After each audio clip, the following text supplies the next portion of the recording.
Hi guys, so we're with Dr. Ashley Bennett. Dr. Ashley Bennett, would you like to introduce yourself? Yeah, sure. So I'm Dr. Ashley Bennett, and I'm one of the lecturers in psychology at the University of Bedfordshire. And I teach across all years and even into the master's level as well. Cool. I'm just wondering, with psychology, what courses can we expect? What courses can students coming through clearing expect when they come in September? Right, yeah. So in psychology, for the undergraduate courses, we have three courses available. We have what we call psychology BSc honors, which is a real all-rounder degree. So that covers every aspect of psychology. You can actually choose along the way certain units that you take that you might have of interest. And then we also have forensic psychology, which focuses on more sort of the criminal aspect of psychology, which a lot of people are interested in. And then finally, we have psychology, counselling, and therapies, which is one of our most popular courses out of the three. And this kind of does what it says on the tin. So it introduces you to the area of psychology that is specifically designed to help other people through talking therapies. So the counselling and therapies. So that could be anything from people with depression right the way through to counselling for marriage or relationships, for instance. Okay, cool. And at the university, what facilities do you have an offer for the students that go through the undergrad and masters? So we have a really wide range of facilities. We actually have dedicated teaching space in the A block for the moment, which involves like computer rooms. So dedicated computer rooms where we have specialist software that we use, both for doing research, but also for teaching purposes. We also have some really cool equipment that's just come in actually. So we've got a whole new virtual reality suite that's currently being set up by wonderful technicians in the psychology department. And this has got a number of different pieces of equipment that are really cool. So we've got some of the new, I'm going to need to have a look at my notes here as well, because this is so new that I haven't even come to grips with the names of it all myself. But we have 20 VR headsets, which are the Meta Quest 2s. So the idea with this is that we can actually bring students into certain environments in the virtual world, and they can learn virtually, and we can do experiments virtually and things like that using the virtual reality headsets. We also have a different kind of headset, which is by HTC. This is a really cool headset because this is going to be very good for research for the department and for students as well. Is that whilst you have the headset on, it's actually looking at your eyes and it's looking where you're looking in virtual reality. And so what we should be able to do with that is we should be able to look at the differences in the way people behave in the real world versus inside virtual reality. And so to set up some of those virtual environments, we've got an 8K 360-degree camera. So we can create our own virtual environments and record our own virtual scenarios. And we also have something that's quite cool, which is something called a catwalk, which isn't like a catwalk for fashion, but it's a sort of a, how can I explain it? It's kind of a fake floor, and you wear special shoes and you kind of slip over the floor.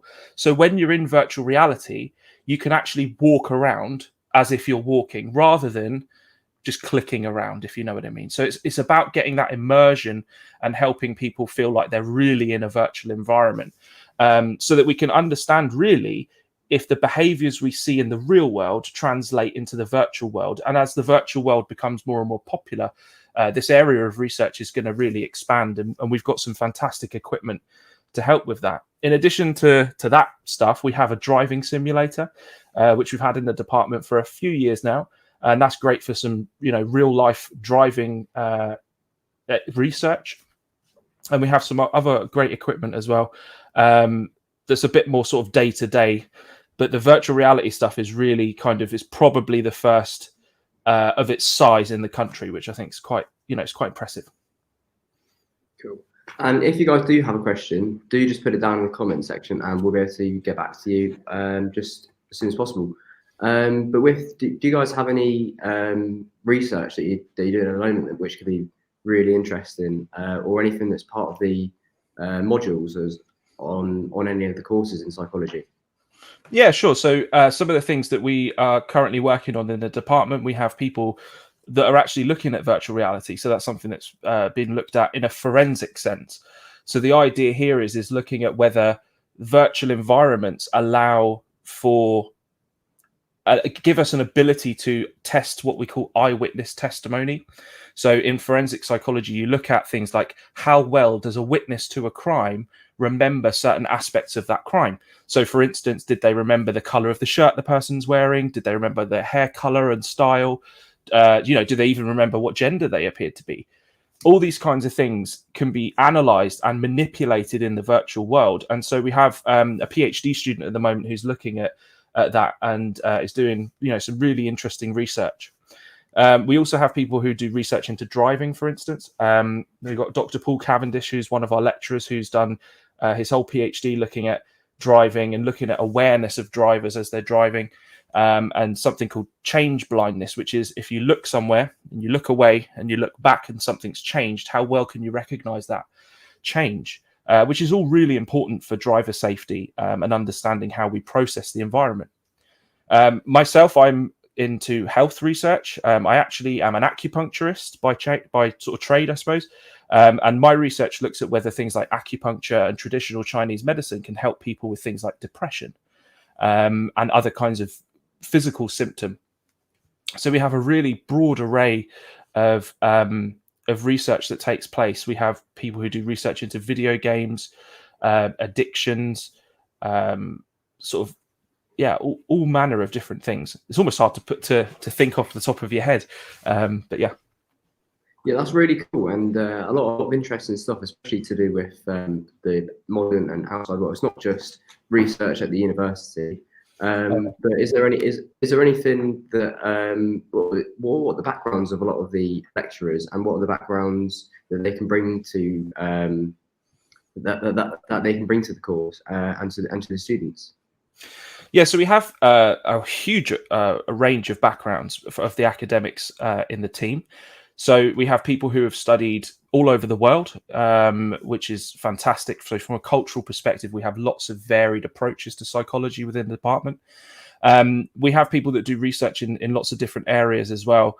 My background personally, I was actually born in Luton and bred in Luton, so I know quite a lot about the area. And I've always had a soft spot for the area as well, and for the university. And so my background originally was in music, and I sort of started in the world of music and then moved into psychology a little bit later as almost a mature student. I was probably about 23, 24 when I started my undergraduate degree. And so, yeah, we really do have a wide variety. We have people who have come from, universities like Portsmouth and all over the place. And yeah, I mean, the thing about the department is we have a real focus on the students, and we're really focusing on developing skills in psychology, obviously, but also developing additional skills for our students to make sure that when they leave us eventually, that they have the skills and the employment skills so that they can go straight into work, or continue on their education should they wish to do so. So we do really focus on that, the employability skills early on, and how transferable the skills are in psychology to other places of work. So yeah, everyone's allocated a personal tutor, and they work with their personal tutor over their 3-year degree on those skills. So yeah, we definitely have a broad background.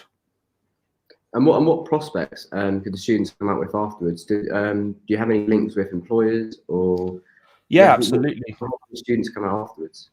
Yeah, so we have we work very closely with employers. We've got an employability panel, which is actually a panel of external employers that we meet with regularly to make sure that we're up to date with the kind of industry standards of what's expected of employees, and then we can pass that information on to our students to ensure that they're completely up to date with what's expected of them in the workplace.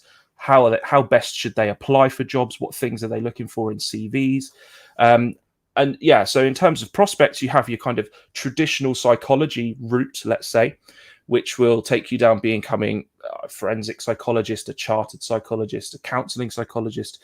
Lots of people come to us wanting to be clinical psychologists. And the BPS accredited degree that you get from us, if you study a BSc psychology degree, is the first step on that journey to becoming a psychologist. However, we acknowledge that lots of our students don't end up being psychologists. They may end up going into human resources or management in industry. And so we want to make sure that we have a really close connection with local and national employers to make sure that, you know, we know exactly what they're looking for, and our students are up to date and know how best to apply for those jobs. And with the students in mind, is there advice you'd like to give, or is there any advice you would give them at all before they join in September? Yeah, I think you've got a couple of weeks. It's not even that long now, is it really? Maybe 5 or 6 weeks before you would start with us. I would just say enjoy it. You know, a lot of you will have been just finishing your A level, so you've had a bulk of study there. I think enjoy the break, take some time to relax and de-stress from those stressful exam periods that you've had, and obviously the stress of waiting for your results as well. And kind of give yourselves a pat on the back for getting here, you know. And it's a journey that you're about to start that is going to really, you know, pave the way for your future. And it could put up, you know, it changes lots of people's lives. So it's really a journey that you need to embrace. And the best way to embrace it is to prepare yourself by, you know, making sure that you're calm, you're relaxed, you're well rested, and ready to come here and work hard to get a really important degree, you know, to secure your future. So yeah, that would be my advice. You know, chill out for a little while and come to us ready and raring to go. And we've got all the knowledge and you know, the kind of experience and expertise to train you as effectively as possible in the realms of psychology. Yeah, definitely much deserved there, and good luck to everyone today with their results. Hopefully, it's what they expect and what they want. Is there anything that students can look forward to when they come to the university in September, or for anyone that's thinking about coming? What can they really look forward to? Yeah, for anyone who's on the fence, or if somebody's thinking, oh, should I do a psychology degree, or, you know, should I come to the University of Bedfordshire? I would say that if you're even having to ask that question, you're probably in a position where you should do something like go to university, because there's clearly a level of uncertainty with everything else because you're having to ask that question. So I would recommend just, you know, grab the bull by the horns. In the modern day world, we don't know how long we're going to have these kinds of opportunities available to us to be able to go and get a higher education degree. You know, certain parts of the world, they cannot do that. And so I would really recommend people, you know, just grab every opportunity that they can to get as much knowledge and as much experience as possible. Because, you know, at the end of the day, that's what employers are looking for. And that's what is going to help people to have more comfortable lives in the future. As well as be able to learn skills for sort of helping people and things like that. So in terms of what you can look forward to, you can look forward to a wealth of knowledge about how humans interact and behave. You know, when I first started, I was always a little bit, I suppose, a bit skeptical about what could possibly be learnt about how we think. But it's amazing what you find after the first couple of years of studying psychology is that you become an observer. And you start to look at the world differently, and you look at interactions differently. So it gives you a very different perspective, and that's something that I found very enjoyable. Because, you know, you might see something happening in the street, or you might come out of an interaction thinking like, oh, that was a little bit weird. Something was wrong about it. But it allows you to think from another person's perspective. Think, well, maybe they're not having a good day. Maybe something's not going right in their life, and it really allows you to be empathetic and understand. You know, people from different perspectives. As well as that, I mean, you can enjoy the typical university lifestyle, which I think is what a lot of people look forward to. And, you know, getting your hands on some of this equipment. I mean, I can't wait. It's literally being set up right now. I had a chat with our technical team. I mean, some of this equipment I think is going to be really fun, even just to mess around with. Will the equipment will be set up by September?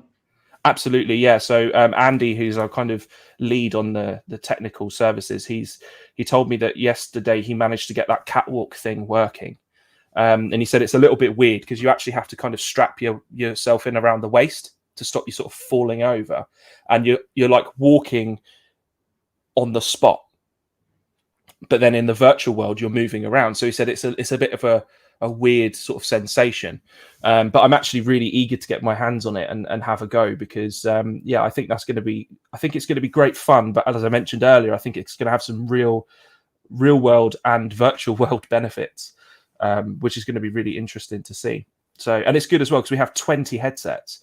So what we're going to effectively be able to do is put an entire classroom into virtual reality, which is going to be quite new and quite unique. It might even open up the doors to new teaching techniques. You know, maybe we can actually go in with students to virtual reality and show them around, you know, a scene of a crime or something along those lines, and see and literally teach them somewhere else, but in the classroom still, if you see what I mean.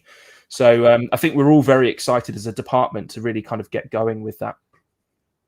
And just at the end, is there anything else that we haven't covered that you'd just like to add and say to any students that are coming, might be coming, perhaps going through clearing? Yeah, is there anything else that you'd just like to add that we haven't gone through? No, I don't think so. I think anyone who's considering going through clearing, I mean, give the phone number a call that you can see at the top there, and ask to have a chat with one of our academics, because, you know, we are available and we're happy to answer any questions you might have about the course. We all know the local area very well, so we can answer questions about that too. You know, anything at all, just give us a ring and ask to speak to one of the psychology academic team. And we'll be more than happy to answer any questions you've got. Yeah, brilliant, guys. And thank you for joining me and Dr. Ashley Bennett from the psychology department. If you guys have any further questions, don't hesitate to get in touch. We've got the website up top and the phone number. So just give that a ring or just have a look on the website, and we'll be happy to get back to you as soon as we can. Thank you for joining. Thanks.